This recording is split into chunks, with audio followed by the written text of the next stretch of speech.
Tennis is played in a wide variety of environmental conditions, but quite often in extreme heat. There are a number of challenges when playing in the heat, including keeping your core body temperature down, replacing fluids and electrolytes lost due to increased sweating, and keeping up with your body's increased carbohydrate needs. In order to effectively manage playing in extreme heat, you should first have an understanding of what is happening inside your body. Our body cools itself during exercise by sending blood to the skin and releasing heat. Heat is released in a variety of ways, including from the skin and into the air through radiation, and from sweating. It is worth mentioning that the cooling comes from the evaporation of sweat and not the sweating itself. To put it another way, sweat that just drips off your body isn't actually cooling you. Rather, it needs to be evaporated into the air to have an effect of cooling you. Evaporation is the most important mechanism of heat loss during activity and works best when the humidity in the air is lower. Think about those days when it's a dry heat. It doesn't feel as hot as you might expect it to. This is because your sweat can be easily evaporated. In contrast, when the humidity is high, the body's ability to dissipate heat is drastically reduced because the sweat cannot evaporate efficiently. The air already has enough moisture. Furthermore, when the outside temperature is higher than your body temperature, heat cannot be lost by radiation. As you probably know from experience, days that are both hot and humid are the most challenging to play in, and these are the reasons why. There are competing efforts for blood flow between your muscles and your skin during exercise. Your body needs to maintain a supply of oxygen to your muscles in order to sustain exercise performance, while at the same time trying to increase blood flow to the skin to increase heat dissipation. If you are not able to cool your body efficiently, then your body temperature will continue to rise and you will sweat more, further increasing your fluid and electrolyte needs. Sweat rates during tennis matches may be more than 3 liters per hour.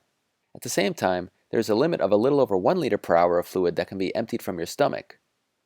Over time, this will create an increasing fluid deficit, and the effects of dehydration on performance may be seen. Among these effects are increased heart rates and increased carbohydrate usage. Unfortunately, there's more bad news. Even though your carbohydrate needs will increase in the heat, your body's ability to digest and absorb those carbs will decrease as your body temperature and the outside temperature increases. Athletes under heat stress often report gastrointestinal symptoms, including stomach cramps, reflux, diarrhea, and nausea. This underscores the importance of coming into each match with a full tank of gas and staying on top of your fueling and hydration from the pre-match waiting period all the way through each changeover and the end of the match. This may be particularly challenging though, because appetite is often reduced in the heat.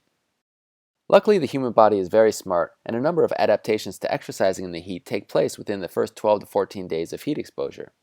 Unfortunately for tennis players traveling across the globe, there may not be enough time to fully adapt to new conditions in a new city. There is an acute response that occurs during the first 2 to 5 days of a new environment. This includes changes in core body temperature, heart rate response to exercise, and sweat sodium concentrations, while the more chronic adaptations, such as changes in the onset of sweating and sweat rate, require a bit longer. It's thought that about 75% of the adaptations to heat occur within the first 9 to 12 days. This will vary between individuals, but it is generally recommended to arrive at least 7 days prior to competing in order to adapt to a hotter environment. Some of the heat adaptations will persist a bit longer upon returning to cooler environments, but you will likely lose a great deal of your heat tolerance within 3 to 4 days. There are some tournaments that seem to feature an unusually large number of players who struggle with heat-related illness and cramping.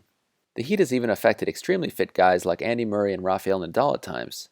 The 2014 US Open was one notable example of this, as was the 2016 Masters 1000 tournament in Miami. My feeling is that this occurred due to an inadequate period of heat acclimatization. As I said earlier, it can take up to 2 weeks to be fully adapted to exercising in extreme heat. The Miami tournament takes place in March, and players may be coming from colder climates or from Indian Wells, which is generally a very dry heat and had a number of days with fairly moderate temperatures. Prior to the US Open, the tournaments leading up to it are normally played in extremely hot and humid cities like Atlanta, Washington, Toronto, and Cincinnati, but the weather was unusually mild that year. Because of this, the players wouldn't have a lot of time to adapt to the hot and humid New York or Miami weather. On top of that is the fact that many players do not take in nearly enough sodium, which is the main electrolyte responsible for cramping when it's depleted. Remember, one of our body's key adaptations to exercising in the heat is to sweat out less sodium, so if we're not fully adapted to the increased heat, we may be losing more sodium than we normally would. Sodium concentrations of sweat are usually around 1 gram per liter, although values as high as 2.3 grams per liter have been reported. If someone isn't fully heat adapted, they could easily be on the upper end of the spectrum, so probably losing at least 1.5 grams per liter. And sweat rates during matches in the heat could easily be between 2 and 3 liters per hour. That means potential sodium losses could very easily have been at least 4 grams per hour. With that in mind, many people are just drinking water on the court and not replacing any of their sodium losses.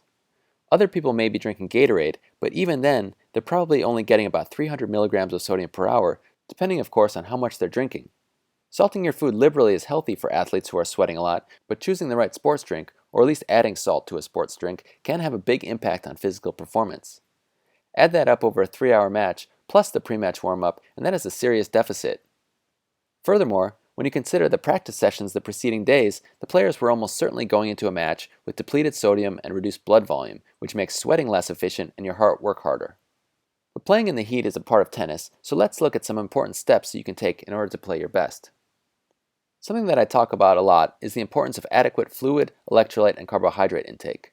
This is always important while playing, but it becomes magnified as the temperature is increased. You need to start off hydrated.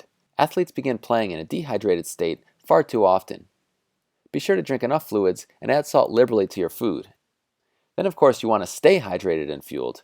Be consistent with your fluid intake during breaks and changeovers and consume a drink that contains adequate sodium and carbohydrate in order to hydrate more effectively. My definition of adequate sodium would be to consume at least 500 milligrams per hour, though some players may need to go much higher. Also, be sure to consume adequate carbohydrate if you're playing for longer than 90 minutes. Because there is an hourly limit to how much fluid you can absorb, keep a steady intake so you can avoid getting into a large fluid deficit. And take advantage of the time between matches. If you compete or practice twice in a day, the time in between the two matches is absolutely critical. Consuming a cold, carbohydrate-containing sports drink with added electrolytes or salt and whey protein can aid recovery. Salty snacks such as pretzels can also be helpful during this time. The more time you have between matches, the larger your meals can be, but don't waste any opportunity, even if it's 10 minutes, to refuel your body. You want to reduce heat exposure when possible. This can mean shortening your warm-ups, standing in the shade while watching another match, and finding shade on changeovers and between points. You want to cool your body down quickly, whether it's in between matches or after a training session.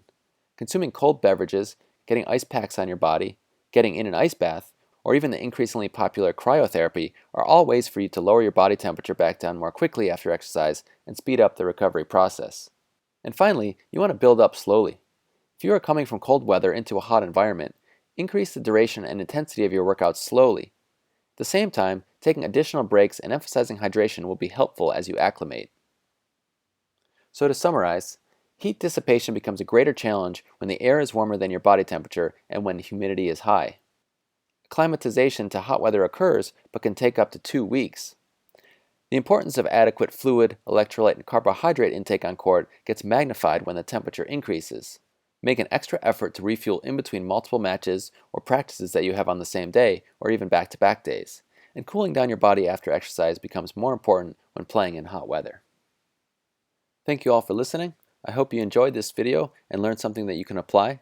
Please feel free to reach out to me via email, rd@trifitla.com, or through my website, eatsleep.fit. I'm happy to chat more about this topic or any other aspect of performance nutrition. Thanks again.